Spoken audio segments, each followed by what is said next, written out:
අද දින පවතින ඇෆ්ගනිස්තාන් ශ්‍රී ලංකා තරගය මොන මෙහෙකින් හෝ ශ්‍රී ලංකාව පරාජයට පත්වුවහොත් 98%ක්ම ලංකාව ඉවතට යන ප්‍රතිශතයක් තියෙනවා.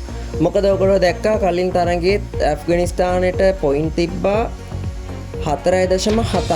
හැබැයි මේ තරගයේ පරාජය වීමත් සමග ඔවුන්ගේ net run rate එක ගොඩාක්ම අඩු වෙලා තියෙනවා. ඉතින් ලංකාවේ මේ වෙන විට 1.5ක් තියෙන්නේ. හැබැයි මේක පරාජයටපත් වුණොත් බංග්ලාදේශ කණ්ඩායමටත් වඩා net run rate එක ගොඩක් ලංකාවේ අඩු වෙනවා. ඉතින් ඒක නිසා වැඩි ප්‍රතිශතයක් තියෙන ඇෆ්ගනිස්තානය මේක ජයග්‍රහණය කරොත් ඇෆ්ගනිස්තානය සහ බංග්ලාදේශය net run rate එක පැත්තෙන් උඩට යනවා. ඒක නිසා මෙම තරගය අනිවාර්යෙන් ශ්‍රී ලංකා කණ්ඩායම ජයගත යුතුයි.